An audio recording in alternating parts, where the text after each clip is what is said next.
शेर और चूहे के बारे में एक दिन क्या था, गर्मी का दिन था और एक शेर अपनी गुफा में सो रहा था तथा अचानक एक चूहा गलती से उनकी नाक पर सड़ गया। चूहा, छोटा सा चूहा शेर के गुफा में आ गया और सोते हुए शेर के नाक पर चढ़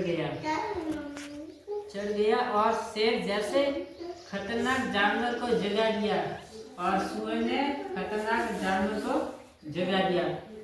तो शेर को बहुत गुस्सा आ गया। क्या आ गया? गुस्सा। तथा शेर अपने पंजे के नीचे चूहे को कुचलने ही गया था।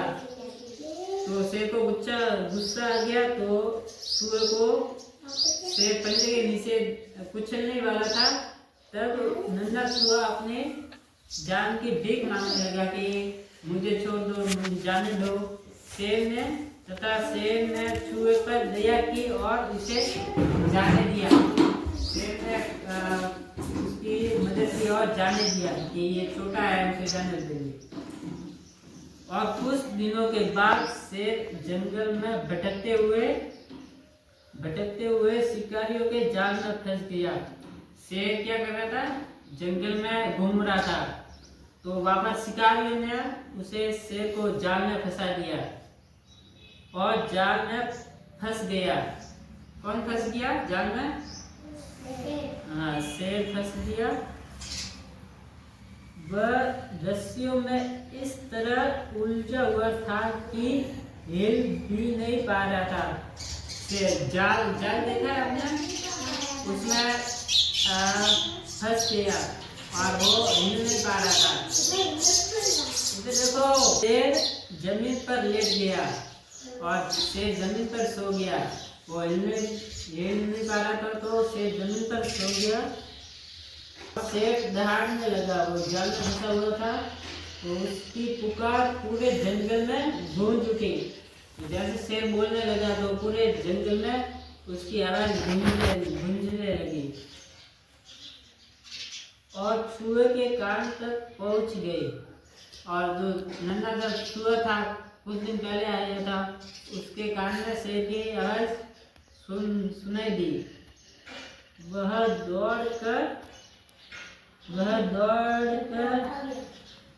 भाग के पहुंचा। किसके पास पहुंचा? भाग के शेर के पास पहुंचा जो जाल में फंसा हुआ था।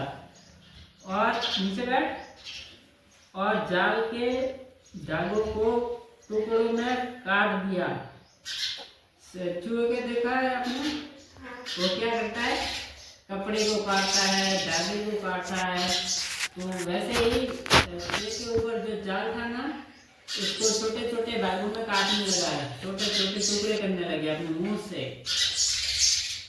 इस प्रकार शेर की जान बच गई।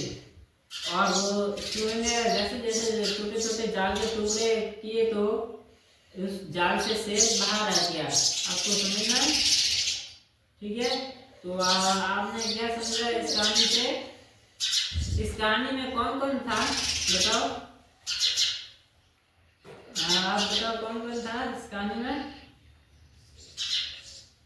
क्या क्या था इस कहानी में? एक तो शेर था और एक कौन था? चूहा कैसा था? चूहा बड़ा था या छोटा था? छोटा था।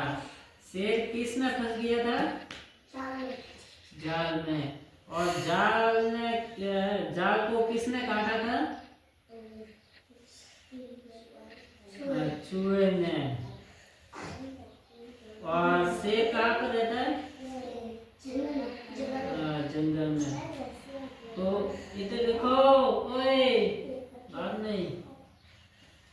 तो हमें इससे यह शिक्षा मिलती है, इधर देखो, कि हर चीज की अपनी कीमत होती है। क्या होती है? अपनी कीमत। जैसे कि चाहे वह बड़ी हो या छोटी हो, चाहे या बड़ी हो या छोटी हो, तो हर वस्तु की अपनी कीमत होती